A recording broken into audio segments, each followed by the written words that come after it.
The gymnasium smelled like fresh floor wax and cheap coffee, and I was straightening my son's tassel for the third time when I heard it. A woman's voice, warm and easy, cutting through the crowd of proud parents, and folding chairs and half-inflated balloons tied to the bleachers. "There you are, honey. I was starting to think you'd forgotten about me." I turned. She had her hand resting on my husband's forearm. Casual, familiar, the way you touch someone you've touched 100 times before without thinking about it. She was smiling. Michael was smiling back. Neither of them noticed me standing 3 feet away holding our son's cap in my hands. Michael didn't pull his arm back. He didn't stiffen or glance at me the way a guilty man is supposed to. He just said something low that made her laugh. And for one full second, in a gymnasium packed with families cheering for their children, my husband of 21 years looked like a stranger standing quietly inside my life. I didn't cry. I didn't ask who she was in front of everyone.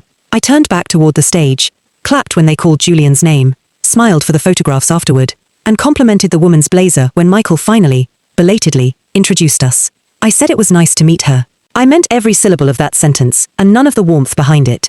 My name is Elena Is. I'm 44 years old, and for the last 18 years I've worked as a forensic accountant, which is a polite way of saying I get paid to find the truth hiding inside numbers that were arranged to hide it. Companies bring me in when an employee is quietly draining an account, when a merger's paperwork doesn't add up, when 2 sets of books tell 2 different stories and somebody needs to know which one is real.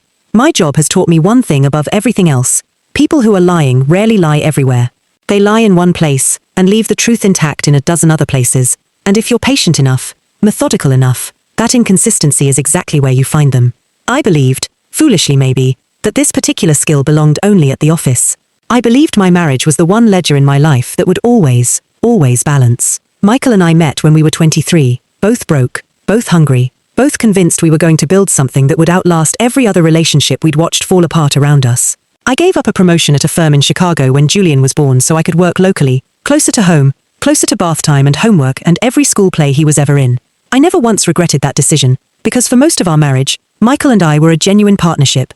We covered for each other when one of us was drowning in a deadline. We split the load without keeping score. We built a life that looked, from the outside and from the inside, like it was working. The distance crept in slowly, the way water gets into a foundation, invisible for years, until the cracks finally show up somewhere you can't ignore them. Michael started staying later at the office, 2 nights a week, then 3. Conferences got longer. Phone calls that used to happen at the kitchen table started happening in the garage, or the bathroom, with the door closed, and somewhere in the middle of all of that quiet rearranging, a name started showing up in his stories, more often than any other name. Renata Cole. A colleague, he said. Sharp, funny, good under pressure, the kind of person who made a hard job easier. He talked about her the way you talk about someone you genuinely respect. And I told myself that respect between 2 working adults was allowed, was normal, was nothing. I told myself that a lot actually, in the months leading up to the gymnasium. Admiration and envy wear the same face when you're the one standing on the outside looking in, and I never let myself look closely enough to know for certain which one I was seeing on my own husband. There were other things too, small things I filed away instead of examining. The way you file away a receipt you'll deal with later. Michael started keeping his phone face down on the counter, a habit he'd never had before. He'd laugh at a text and not tell me the joke. He started going to the gym at 6 in the morning instead of after work, and when I offered to join him one Saturday, he found a reason it wouldn't work out that week. And then the week after that. None of it was proof of anything. That's the thing about a marriage quietly coming apart. No single thread looks like betrayal on its own. It's only when you finally lay all the threads side by side that you can see the shape they've been weaving the whole time. I carried most of that unease alone, the way I'd learned to carry things alone, long before Michael. I didn't call my sister to talk it through. I didn't bring it up with the 2 friends I trusted most. Some part of me, the professional part, the part that spends her days finding the truth inside other people's messes, didn't want to admit that I might be sitting in the middle of one of my own. I told myself I was being paranoid. I told myself 21 years had earned us the benefit of the doubt. I kept telling myself that, right up until a woman in a navy blazer put her hand on my husband's arm in a gymnasium full of proud, ordinary families, and called him honey like it was the easiest word in the world. That night, after the parties and the photographs, and the toast to Julian's future, I lay awake beside a man I had shared a bed with for 2 decades, and I made a decision so quiet, he never noticed I'd made it at all. I wasn't going to confront him. I wasn't going to ask questions he could talk his way around with that easy calm he'd perfected over the years. I was going to do what I do for a living. I was going to gather everything, completely and carefully, before he ever knew I had started looking. That's the rule I've repeated to a dozen anxious executives over the years, sitting across a conference table from someone whose company was quietly bleeding money. Gather everything before they know you've seen it. The moment a person realizes they're being watched, the behavior changes. Explanations get rehearsed. Trails get cleaned. I wasn't interested in an explanation yet. I wanted the raw, untouched truth. Before Michael had any reason to suspect his wife had turned her professional eye on her own home. I started with what I already had reasonable legal access to: the joint accounts, the shared calendar app neither of us had bothered to make private, the credit card statements that arrived at our house every month, and that I had, for years, glanced at without ever actually reading. It's remarkable what surfaces when you finally read something instead of filing it away. Dinner charges on nights he'd told me he was working late at his desk. A hotel charge 2 towns over, on a night I remembered with total clarity, because Julian had spiked a fever, and Michael had said he couldn't leave a client dinner early. And running quietly underneath all of it, month after month for almost 3 years, a recurring payment to something called Cole Consulting Group.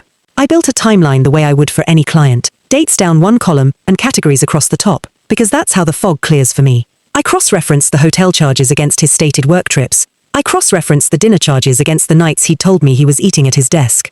I pulled old photos from our shared cloud album, the ones neither of us had ever bothered to delete, and found a handful from a Cole Consulting holiday party the year before, Michael standing a little too close to Renata, in 3 separate frames, his hand resting lightly at the small of her back in one of them.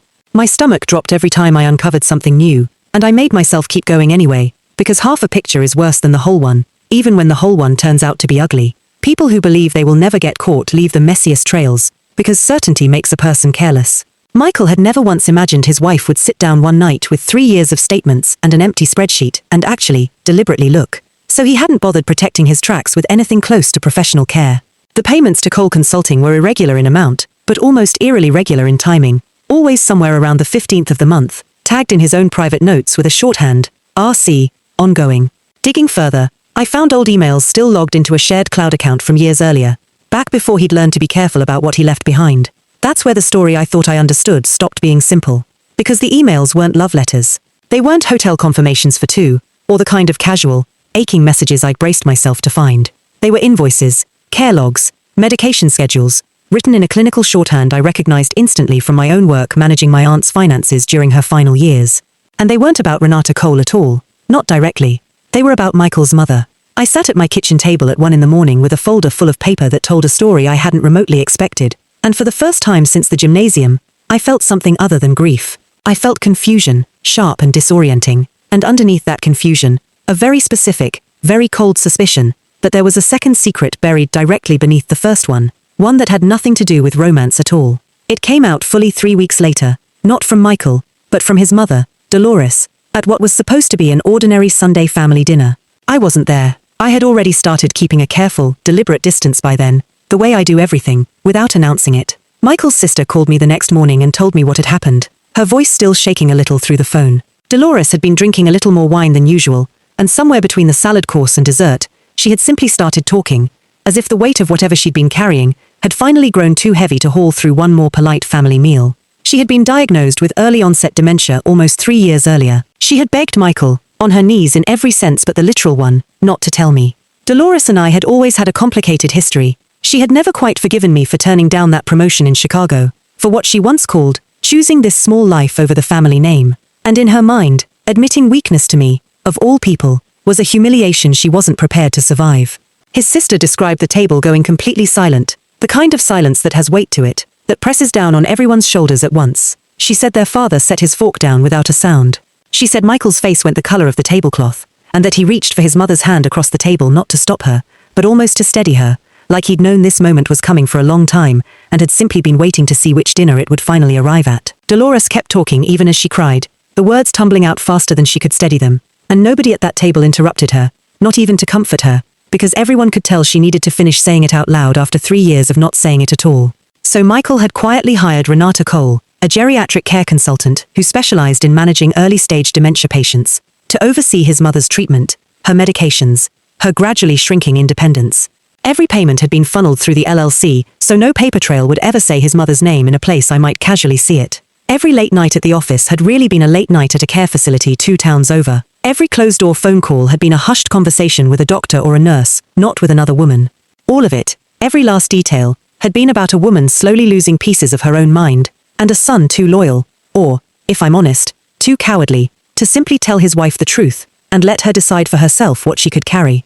Michael's sister told me Dolores broke down completely at that table, insisting through tears that she was the one who should be ashamed, not Michael, and that her own pride had cost her son his marriage, without her ever once stopping to consider that this might be the price of keeping it secret.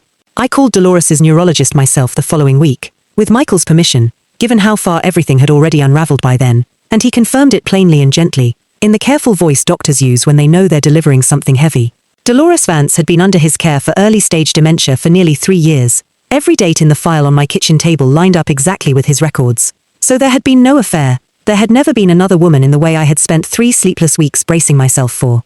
There had only been a lie of omission, constructed carefully by 2 people who had each, independently, decided that I wasn't capable of choosing for myself what I was strong enough to carry. Michael came to the house on a Thursday evening, the same week I finally sat him down, and laid every piece of it on the table between us. He looked smaller than I had ever seen him, smaller even than the day his own father died. "I should have told you," he said, his voice low. "I know that now. I was trying to protect you both, my mother, and you. I didn't want you carrying this on top of everything else you already had on your plate." "You didn't protect me," I told him, and I kept my voice even, the same voice I use in a boardroom when I'm about to show a room full of executives, exactly where their numbers stop adding up. "You decided, on your own, without ever asking me, that I wasn't capable of choosing what I could handle.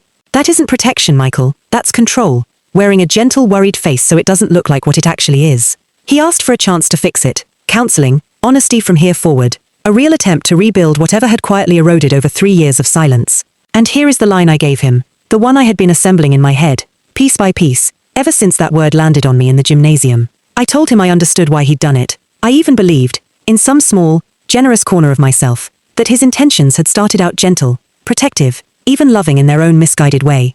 But understanding why someone lied to you for 3 straight years does not obligate you to keep living inside that lie for even one more day. Understanding is not the same thing as forgiveness, and forgiveness is not the same thing as staying. We didn't turn it into a war.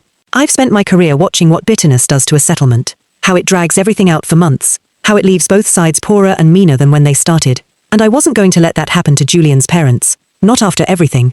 We split what was fair, cleanly, with lawyers who barely had to raise their voices, because neither of us wanted a fight anymore. Only a clean, honest ending. Michael kept helping his mother, as he should.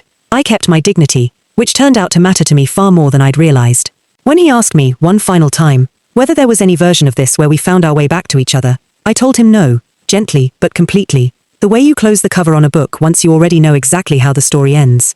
There was nothing left to discover by turning back to the first page. Julian took it harder than either of us expected. At first, he was 22, freshly graduated, standing at the start of his own life. And here were his parents quietly dismantling 21 years of his childhood home, in the space of a few calm, businesslike conversations. I sat him down myself, and told him the truth, all of it, without editing his father into a villain he wasn't.